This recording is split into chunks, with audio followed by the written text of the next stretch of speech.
Battle Dress by Amy Efaw, Chapter 15. Saturday, 7th August, 2015.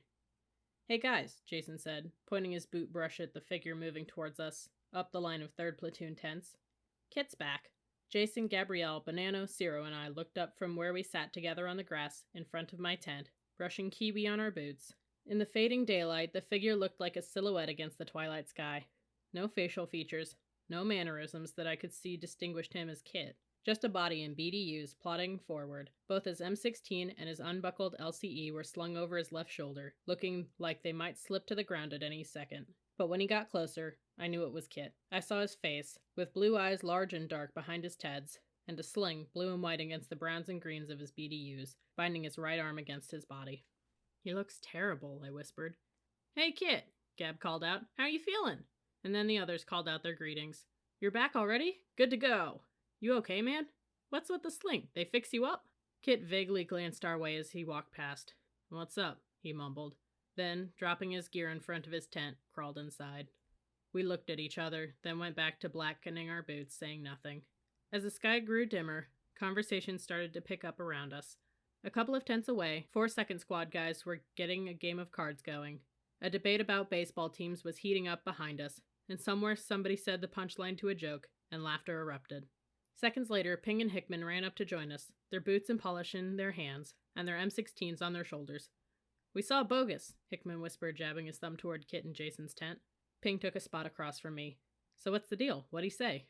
"Nothing," Ciro said. "Just walked by us and crawled into his tent." "He looked bad, guys," Gabrielle whispered. "Really bad." She raked her fingers through her hair, still damp from the shower we'd taken before dinner. "I just can't believe they sent him back out here. If he really had a dislocated shoulder, that's unconscionable."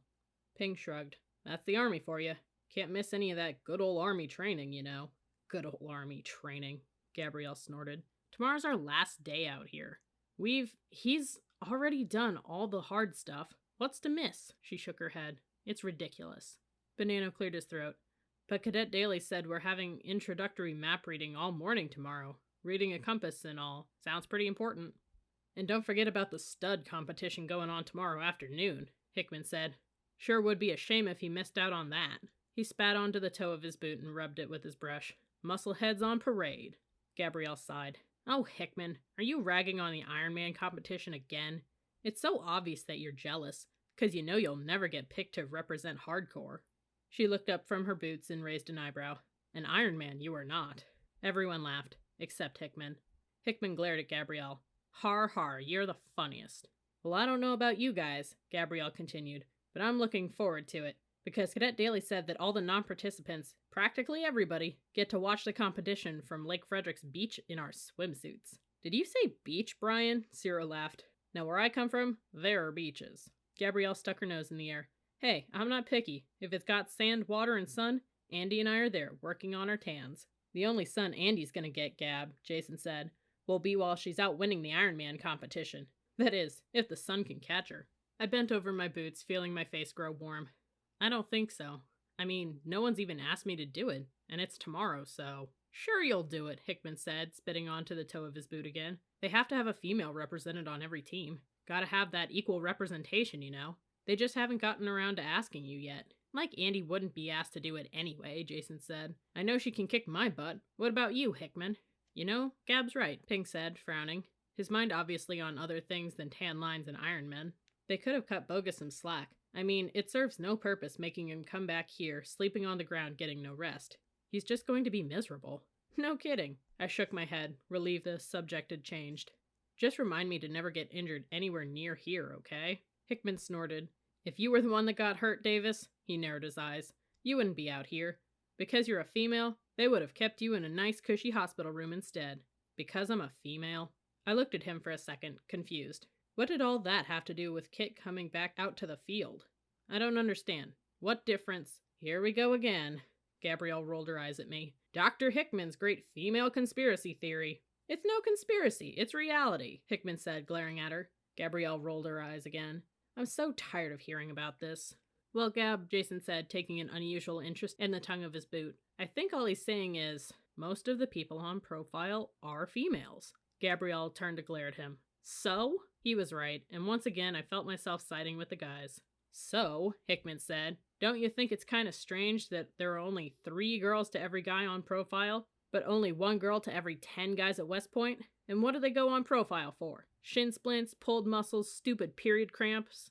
It's weak. Banana laughed. Yeah, guys would never go on profile for weak stuff like that. Then his face got red. I mean the chin splints and pulled muscles, not the other thing. Jason shrugged. Guys are different. It would be like admitting they're total wimps or something. So they just suck it down and hope for the best. Most guys, at least. So do most of the girls, Gabrielle said, pulling one of her boots over her foot. Hickman leaned forward. No, they don't. Most girls have no problem running to the medic about stuff that every guy puts up with, because they know if they whine loud enough, they'll get out of the stuff they don't want to do. And it's all legit. The doc signs off on some piece of paper, they're handed a pair of crutches, and they're golden. Well, I didn't, Gabrielle said, yanking at her laces. I didn't go to the medic when I hurt my knee the other night, and I probably should have. So you're the exception to the rule, Brian. Hickman clapped his hands in mock applause. You're 1 cut above Offenslacker. Congratulations. Gabrielle looked at Hickman, then dropped her eyes to her boots and tied her laces, saying nothing. I couldn't believe he'd said that. What a total jerk. I looked at the rest of Third Squad. Jason, Ciro, Banano, and Ping. Everyone was suddenly engrossed in his boots, except Hickman, who was messing with his watch, a smug expression on his face. So why isn't anybody saying anything? Do they think Hickman's right? The Gab's just 1 cut above Offenslacker? I refuse to believe that.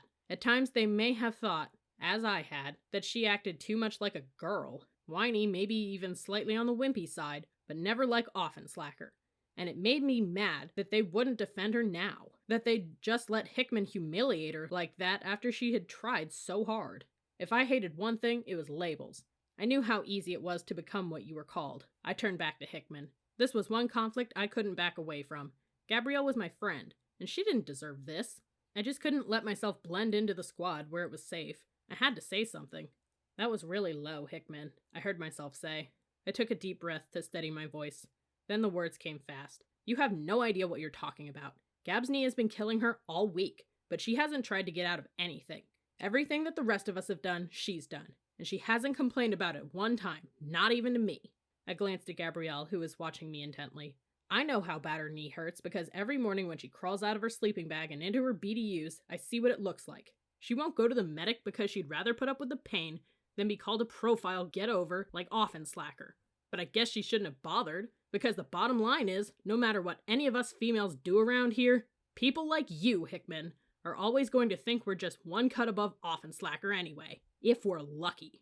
Everyone's eyes were off his boots now and on me. Whoa, Hickman laughed, slapping his hands over his heart in mock surprise. Davis is fired up. He looked around the rest of Third Squad. Now really, guys, did I say that? What she said? They glanced uncomfortably at each other, unwilling to take sides. I knew what they were doing. It was what I'd always done until now, played it safe. I didn't blame them for not speaking up, but I was glad that I had. And I could tell Gabrielle was too. She knew me better than anyone here. She knew how hard this had been for me. Just checking, because I didn't think I said that. Hickman turned back to me. Why should I be impressed that Brian didn't go running to the medic for a profile, huh?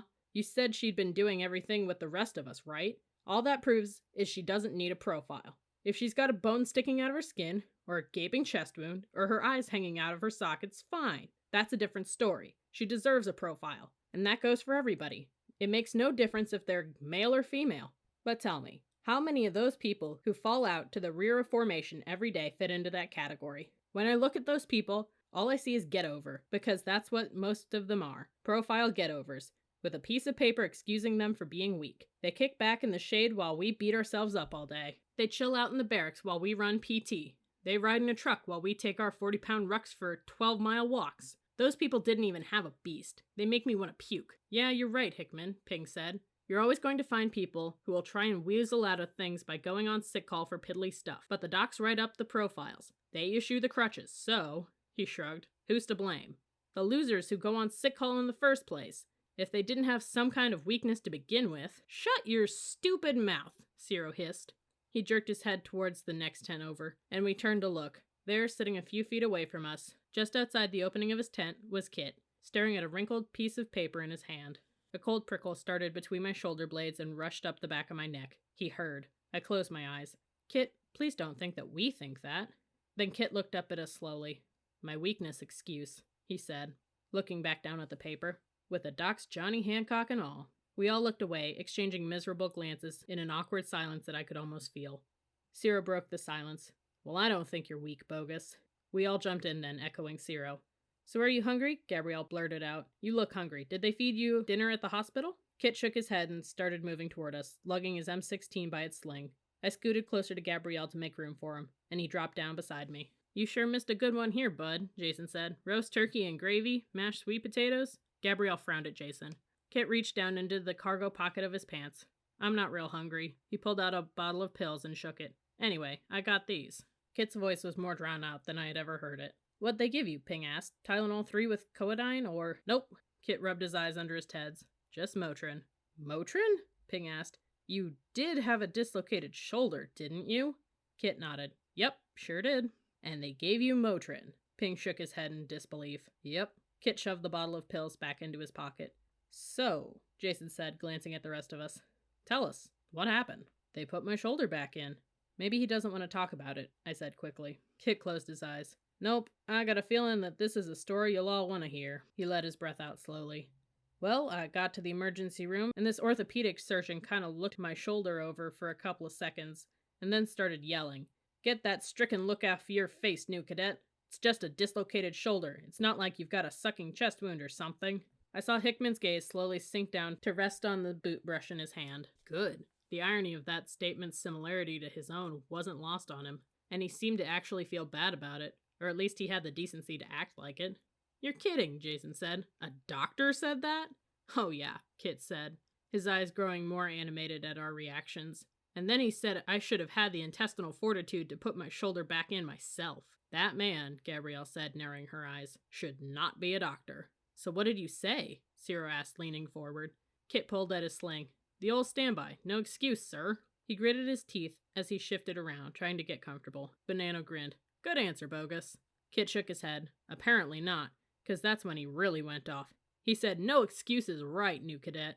What are you gonna do when you're in combat and your shoulder goes out? You gonna wait around for some doctor to help you out? Well, there's not gonna be a doctor out there beating the bushes with you. You're gonna have to put it back in yourself or get a bullet in your brain waiting. I winced. Poor Kit. If it hadn't been for me and my stupid idea. I'm so sorry, I whispered, wishing I could reach over and pat him on the back, like my sister did to me when I was hurting. But I couldn't. Not at West Point. So I just looked at him instead, hoping he'd understand. I was surprised to find him watching me. Our eyes met briefly, and then he nodded, a slight smile on his lips, before turning back to the rest of the squad. It only took a second, and he hadn't said a word, but he'd let me know that he didn't blame me. Jason snorted. Gotta love his bedside manner. So what are you gonna do when you're in combat? Gabrielle mimicked. Sometimes I really hate this place. Kit sighed. I don't know. Maybe he had a point. He moved one leg then the other, straight out in front of him. He showed me how to do it, and it wouldn't work. He shrugged, then winced. So he started pumping a bunch of drugs into me and had a whole passel of nurses hold me down, and then he shut the door. When he did that, I knew it was really going to hurt. And it did. He looked around at us. And here I am. End of story. Nobody said anything for a while. The group of card players a couple of tents away, I noticed, seemed to have gotten louder. Hey, Bogus, Hickman finally said, still staring at his boot brush. I just want to say that, well, he cleared his throat. I don't know what you heard, earlier, but I hope that you don't think that, he cleared his throat again. I mean that I was just talking about you or anything, 'cause I wasn't, okay? I was just making a general statement about... Kit waved his words away. Don't sweat it, Tommy. Then the conversation changed just like that. To the Patton movie we'd be watching later that night in the field beyond Tent City, to favorite pizza restaurants, to the rules for playing spades. Hickman took out his cards, and he and Jason played a hand against Gabrielle and Kit. I held Kit's cards for him, and he told me what to play. And before we knew it, the sky was black, and we were walking down the line of tents to the outskirts of Tent City. 21:15. It was like being in an old drive-in movie, without the cars. The screen was about that big, set up near the wood line at the edge of the field, or like an outdoor concert without a band. People everywhere, sitting on the grass with an excitement in the air that was almost electric. I don't believe it, Ciro said. A movie during Beast? The upperclassmen must be getting soft. Soft? Gabrielle shook her head. Leave it to this place to provide entertainment, and what do they come up with? The Patton movie. I don't call that soft, Ciro. That's hardcore indoctrination. Third squad! The voice behind us made us jump to our feet in a conditioned response and yell, Yes, sir! New cadets nearby stopped talking and eyed us nervously. Cadet Black walked around to our front, shaking his head. Glad to see your motivation level's still high, 3rd Squad, but this is recreation time. Sit down, sit down. He waved toward the ground, and as we resumed our positions on the grass, he sat with us. So tell me, he smiled, you guys ready for a good dose of old blood and guts? Yes, sir. Glad to hear it, 3rd Squad. General George S. Patton is a big hero of mine, ever since I saw the movie during my Beast. It's kind of a tradition around here, to get you all fired up about being American soldiers, and George C. Scott, may he rest in peace, did a pretty decent job playing him, so enjoy. Yes, sir! Well, he said, checking his watch, I do have one order of business to take care of before this thing kicks off. He looked at me. Davis, Cadet Daly says you're a swimmer, is that right? Well, sir, I swallowed. I'm not a swimmer exactly. I worked as a lifeguard for a couple of years, taught little kids how to swim and stuff, but I never swam competitively or anything, sir. Cadet Black nodded. Just wanted to make sure you're not going to sink on me, Davis. He leaned closer.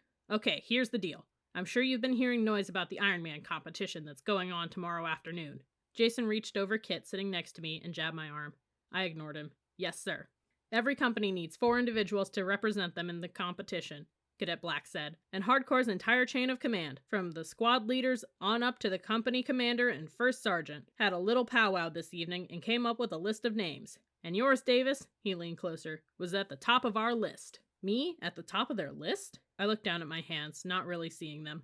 Everyone was talking about me? All the squad leaders, and platoon sergeants? Even First Sergeant Stockel?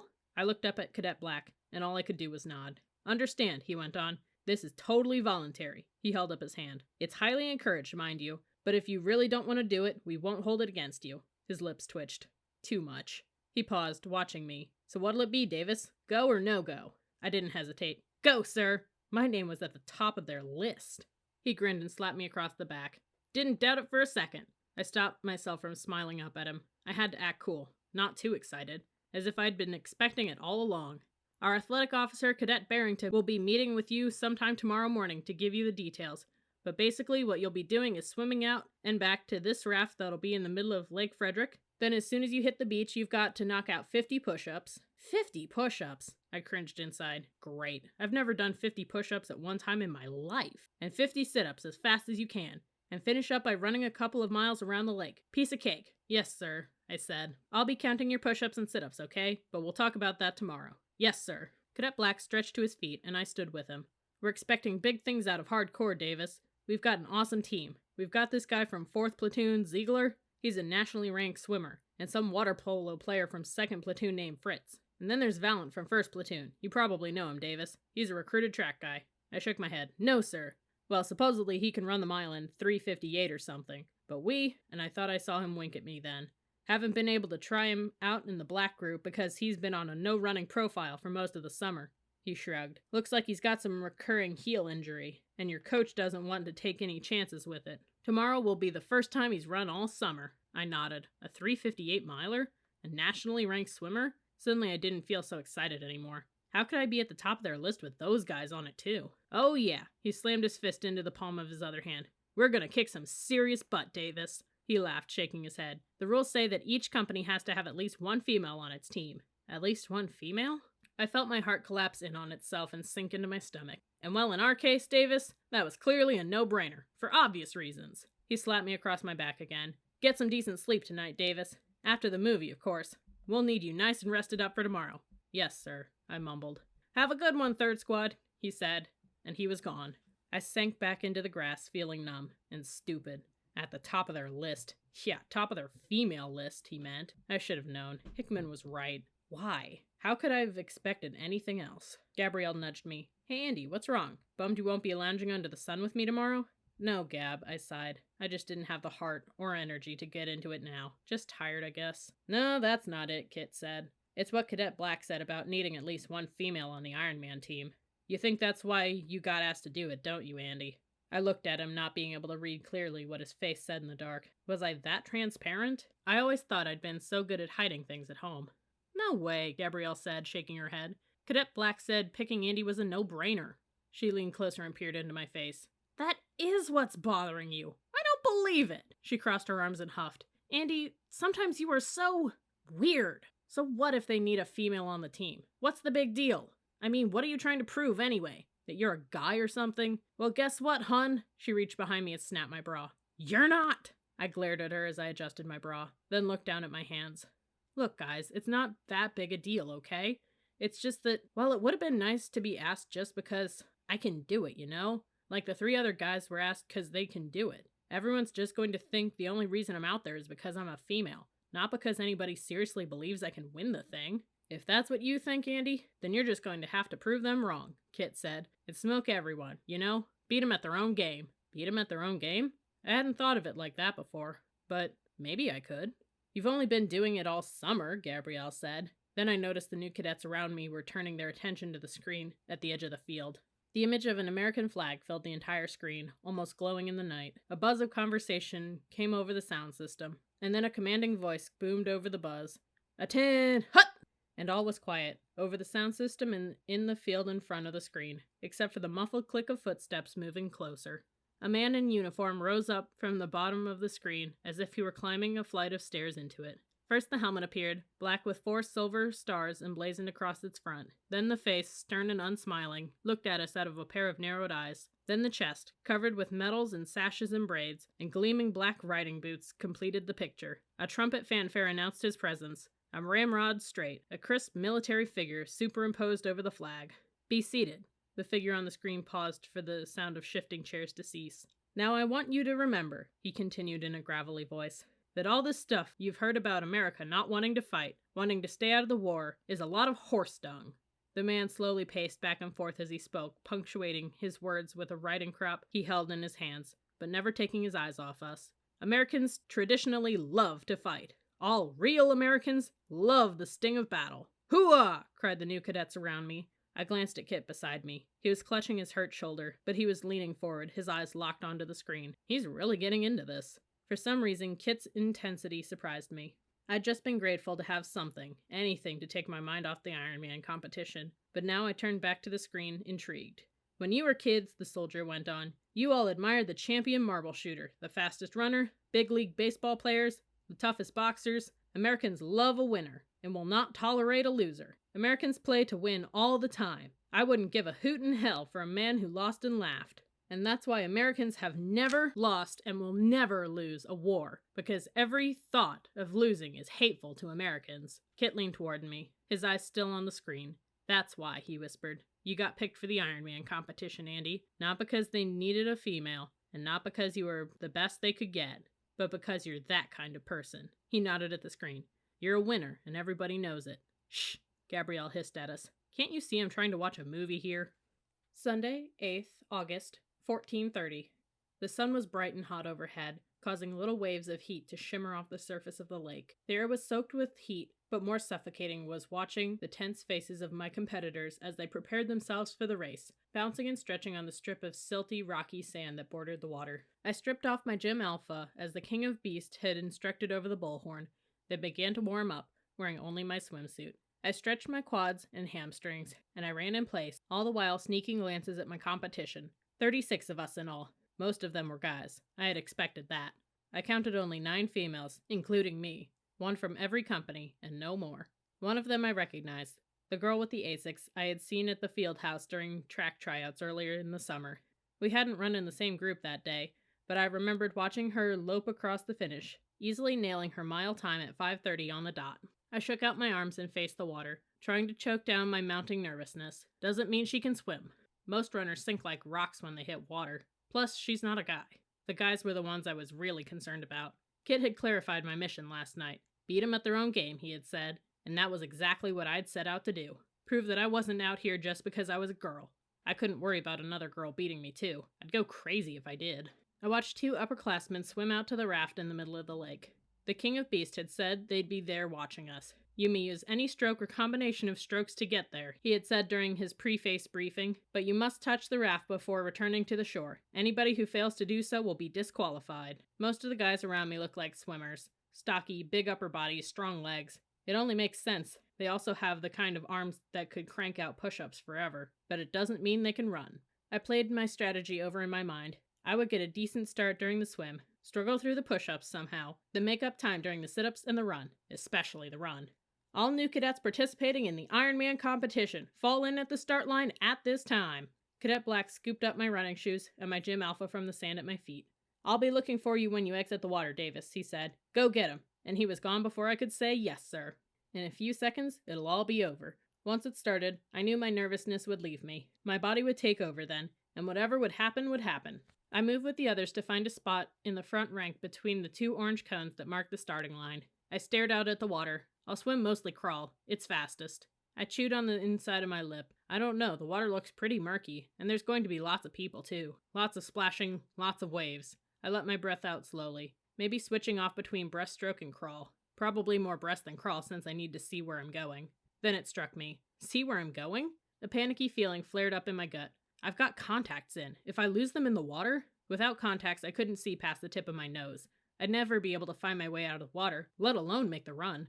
And if I don't make the run... I frantically scanned the bystanders for Cadet Black. Maybe he's got goggles, but I knew the thought was idiotic. Why in the world would he have goggles? Even if he did, who says he'd let me wear them? Goggles weren't part of the prescribed uniform, and exceptions never happened during Beast. Come on, just calm down. You used to lifeguard all the time with contacts in. Just deal with this. I turned back to the water, drumming my fingers on the sides of my legs. I'll just have to swim life-saving strokes with my head out of the water most of the time. It's almost as fast. I knew the thought wasn't very convincing, but it was all I had. The King of Beast was standing off to the side of us now. "Remember what MacArthur said, new cadets. Upon the fields of friendly strife are sown the seeds that upon other fields, on other days, will bear the fruits of victory." MacArthur's opinion of athletics. I had memorized it out of bugle notes 2 weeks ago.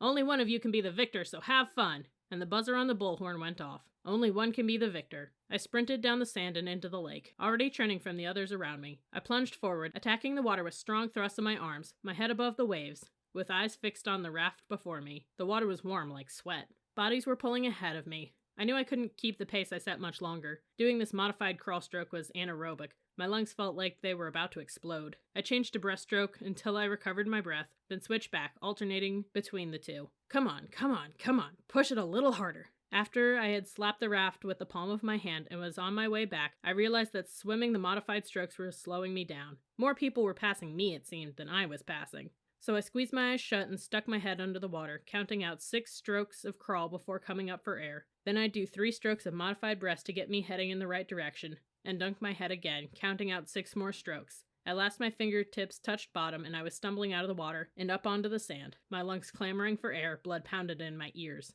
"Davis! Davis!" Cadet Black was running towards me, my shoes in one hand and the rest of my clothes in his other. "Get into the leaning rest, now! You're the 3rd female out, let's go!" 3rd female? That's it? I collapsed into the leaning rest position, heaving lungs full of air at the ground.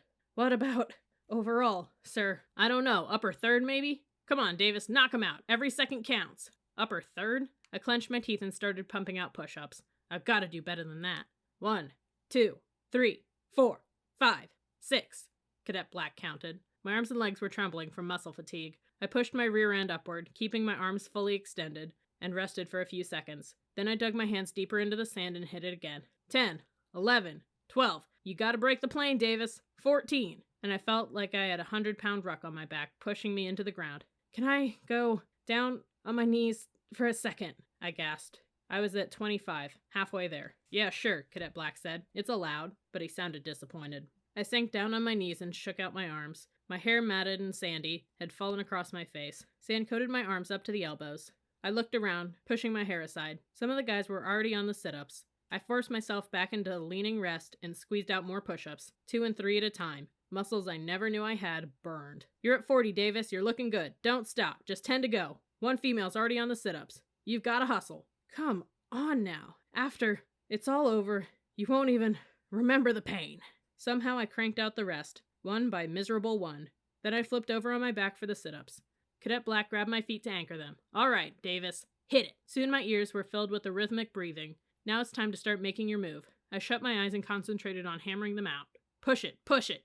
"Good to go," Cadet Black said. "Now you're cooking, Davis, just like a machine. 49, 50. Now get those shoes on. Every second counts." He thrust my socks into my hands. I looked around me, panting, as I crammed my sand-covered feet into my socks. One by one, guys were staggering out of the sand and heading for the trail around the lake. But the ASIC girl was nowhere in sight. Thank God. I licked my lips and crunched sand between my teeth. Cadet Black shoved one of my shoes on my foot while I tied the other shoe's laces. My hands shook. "1 female's just started the run, Davis," he yelled. I scrambled to my feet. "Go get her!" And then I was gone, chasing down the bodies in front of me. 3 events down, 1 to go. The last one's gotta count. The trail consisted of dirt with a few rocks and tree roots to trip over, and it was narrow, barely wide enough for 2 running abreast. But as my feet pounded over it, I felt good. It reminded me of the trails I had run in cross-country races. I started to relax and got into a rhythm. The King of Beasts had said that the trail around the lake was just under 3 miles, so I adjusted my pace. Even though my body was tired, I felt energized. I was running. It had been over a week since I'd run. I easily caught up to the only girl ahead of me and said, "Good job, keep it up," as I passed her. She was short and had arms that would have been big for a guy's, a swimmer. Then I got to work, picking off the guys in front of me, one by one. Just keep it controlled, don't rush it. Every so often, new cadets and upperclassmen standing in 2s or 3s lined the trail, cheering us on. "Way to go, keep it up! You're the #1 female, miss!" The lake was always on my left, with an occasional cluster of trees blocking my view of it. I knew I'd be able to tell that I'd hit the halfway point when I saw the beach area. Rows of bodies in black swimsuits sprawled across white towels over the sun-fried grass. Even during free time, new cadets congregated in uniform rows. I guess that's what happens after 6 weeks of Beast. The sun was really beating down now, causing streaks of grimy sweat to run into my eyes and down my arms. At the same time, the sun had dried my swimsuit, which I noticed with irritation started to ride up on my rear. But the biggest discomfort I had to deal with was my chest. The lycra of the swimsuit was just not matching the performance of a jog bra. "Go, Andy, go!" It was Kit, standing with Cadet Daly and Ping along the trail. They had come all the way out here just for me. In all my years of running, my own dad had never managed to do that. "You're number 13, Davis!" Cadet Daly yelled as I passed. 13? I felt my stomach tighten. That's not good enough. "Those guys are flagging up there. Take 'em!" "Do it, Andy!" I heard Ping yell. "Do it!" I glanced over at the water. The rows of black on white were directly across now. Halfway, gotta pick it up. I turned the pace up a notch. Slowly, I increased my speed like winding up a spring until the moment I'd start my kick. Then I'd let everything go. I focused on my breathing, keeping it steady. I fixed my eyes on the bare back of each guy ahead of me, passing 1, 2, 3. I vaguely remember thinking, "That's interesting," when I passed Hickman and Gabrielle standing together, cheering me on. I passed another guy and another. The rows of new cadet sunbathers came into view. Okay, now! I started kicking it toward the finish. Though I couldn't see it yet, the trail, now lined with shouting new cadets, widened into the stretch of sand that bordered the water. "Finish strong, Davis!" I heard Ciro's voice booming over the others. The orange cones stood about 200 yards away, looking like tiny fluorescent triangles in the distance. One more guy was within reach. "You've got to give it everything." I started sprinting faster, faster. The cones were getting closer. 150 yards. 100. I blew past the guy and kept cranking toward the finish. 50 yards. 20. 10. I saw Jason in the crowd, red-faced and yelling, his fist pounding the air. "Go, go, go!" And then some guy out of nowhere came from behind and lunged across the finish line before me, landing face first in the sand. I slowed to a trot, then doubled over, nearly collapsing on the ground myself. "Gotta keep walking, Davis," Cadet Black said, draping one of my arms over his shoulder. Jason ran up and took my other arm. "Way to go, Andy, you did awesome." "Awesome," Cadet Black agreed, nodding his head. "Awesome. You came in 8th, Davis. Almost 7th if that guy hadn't dived across the finish line right at the end. Anyway, you beat all the females. None of them even came close. You've done 3rd platoon proud." 8th? My throat tightened and pressed against that growing, aching lump. I took deep breath after deep breath, trying to choke it down, but it remained. 8th. I could feel tears settling in the corners of my eyes. I hadn't done what I'd set out to do. I hadn't won. "Davis, way to kick some butt!" I looked up. 3 bodies were running toward us. One of them, his arm in a sling, lagged behind the other 2 as they wove through the cadets clustering near the finish line. Then I heard Ciro's voice behind me. "You were flying, Davis!" And before I knew it, all of 3rd Squad was with me at the finish, surrounding me, congratulating me, as if I had won after all. It didn't seem to matter to them that I wasn't the best. I had done my best, and that was enough for them. I pulled my arms away from the shoulders that had supported me and wiped my hands across my eyes. "Thanks, I think I can walk on my own now." And then I smiled. It was enough for me, too.